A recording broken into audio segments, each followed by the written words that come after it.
Hi, I'm Paul Shred, International Editor at the Cyber Express, and with me today is Kostad Mayday, Cyble's Vice President of Research and Cyber Threat Intelligence. And we're here to talk about the expensive and painful problem of romance scams and what can be done about them. So great to have you with us, Kostad. Thanks, Paul. Nice to see you again. Yeah, yeah, it's good to see you too. So just how big of a problem is romance scams? Yeah, typically less than 10% of reported scams, in the industry today. But the largest median per person loss, it actually crossed almost $4,000 in 2022. And reports suggest that almost over $1 billion were lost to romance scams just in 2023. So it is a real problem for the industry.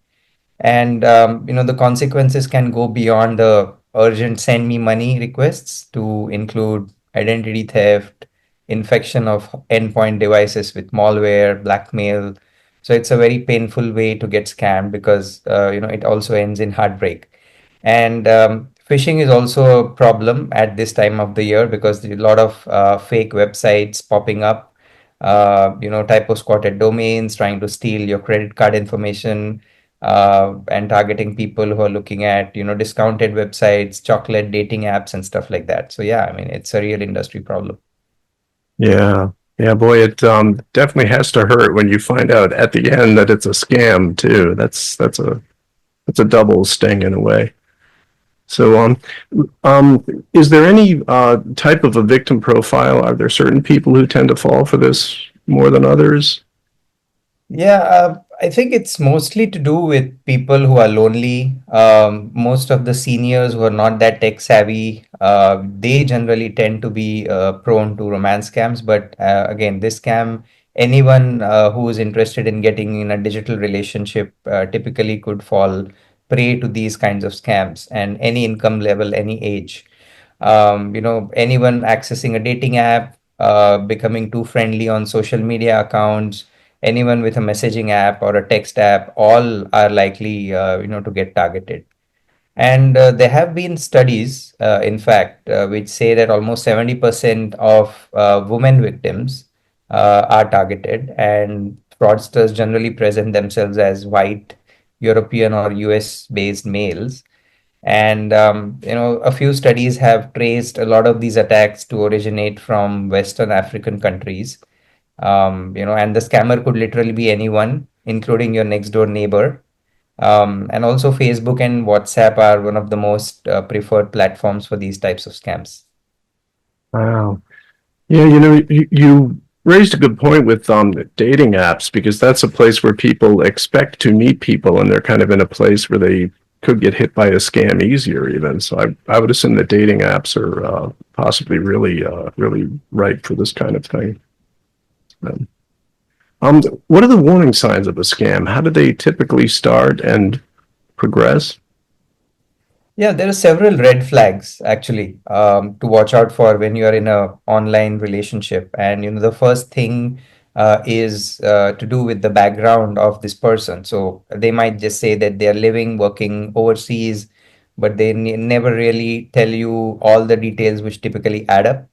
And their online presence is very, very minimal. They have a very restricted digital footprint, so you can't really collaborate or verify their stories, and then their stories start to feel a bit inconsistent. And they are too fast. So if someone you've just met online is already declaring their love or professing true feelings for you or pushing for a quick meetup, that's an immediate red flag. And then many of these scammers, they're not that fluent with English, so you might notice dodgy communication. Their grammar might be a bit off, and they would insist moving your chats from the platform like a dating app quickly to Telegram or WhatsApp. That's another warning sign to look for. And typically, these scammers tend to avoid a lot of video calls. They would typically come up with a lot of excuses, or even if the video is on, you may see that the video is quite grainy. You're not able to make out the face quite clearly.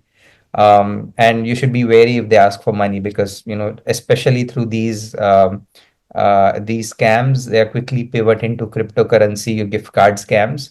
and they start talking about crypto investments, forex trading, and stuff like that.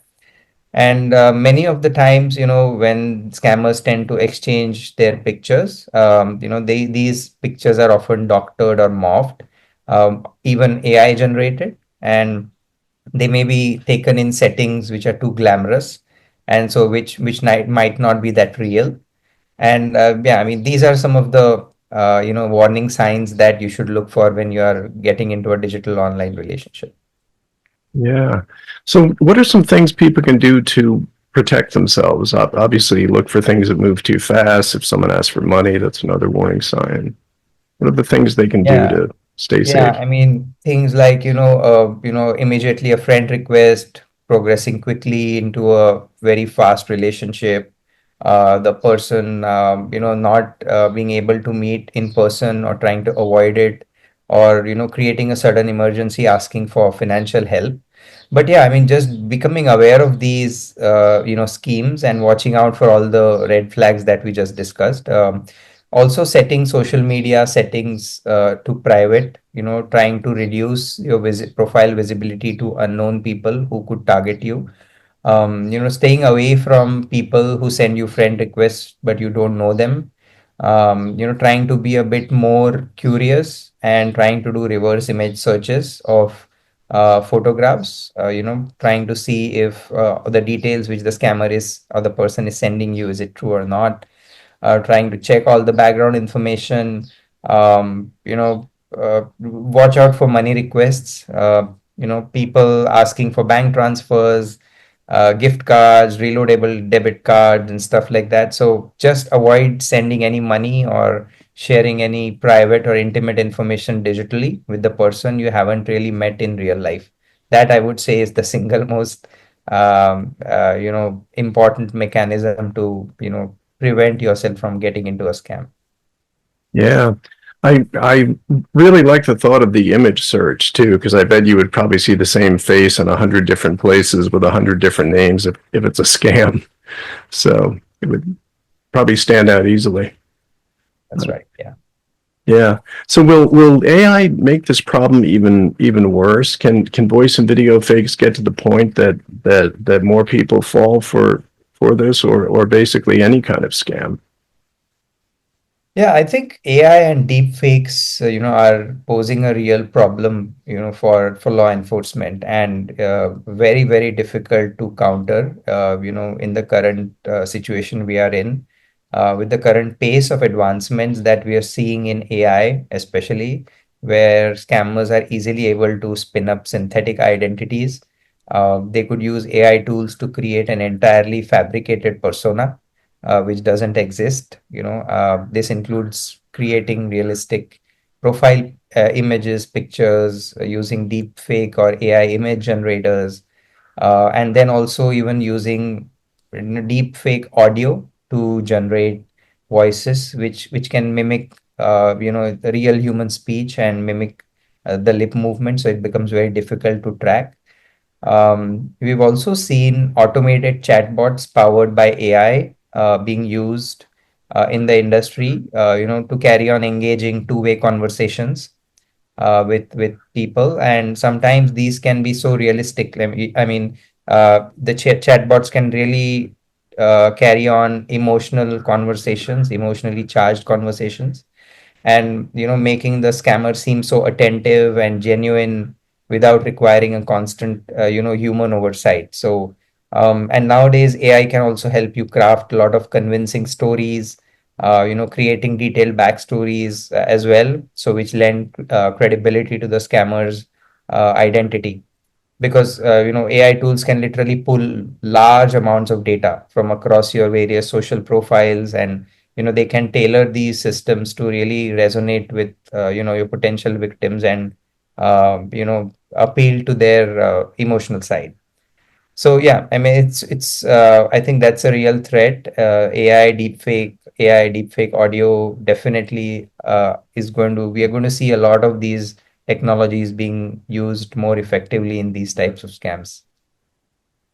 Yeah, it's kind of a different issue, but there was a case in Hong Kong last year where a chief financial officer or something like that somehow got hooked into a Zoom call with all these AI images of his coworkers, and he wound up, sending $25 million to some place that he shouldn't have. So if people at that level can get fooled, then I think it's really going to be a dangerous thing. Absolutely. Yeah. Yeah. So, are there anything banks and financial organizations can do to help their customers? Yeah, I think it's more of a shared responsibility. I mean, on the first hand, I would say people generally, when they are exploring digital platforms for getting into relationships, they need to be better equipped to handle, these deep fake AI-based scams and being able to spot them better. Which means, trying to verify the identity of the person whom you're talking to, requesting for spontaneous video calls. Deep fakes, generally they would tend to struggle with live unplanned video sessions, and you would easily be able to spot some, digital aberrations, glitches, delays, unnatural face movements that may indicate some kind of manipulation. And also, doing continuous recordings of these sessions would help you compare images and videos over time, so you can spot any inconsistencies like a change in lighting, some kind of change in backgrounds, slight differences in facial features that don't add up. And just trying to pick up some behavioral cues from conversations, looking at monotonous tones, or lack of natural pauses, or flawless communication as well, or the inability to engage in off-topic questions. So stuff like that is really a clue for you to detect if you're talking to a non-human identity on the other side. And yeah, I mean, staying alert through these signs is one thing which people can do. But then on the other side, financial institutions definitely can employ a lot of advanced technologies like behavioral detections, monitoring for unusual transactions in accounts. So if suddenly banks see a cryptocurrency based transaction from an account which has not engaged in such transactions earlier, they could probably put these transactions on hold. Or if there are sudden overseas transactions from an account which hasn't really done these kinds of things before, using machine learning to detect these transactions for possible fraud. Training their customers, making them aware of these scams through periodic security awareness mailers and through marketing. These are some of the things that financial institutions can do to avoid their customers from being duped. Oh, great. Yeah.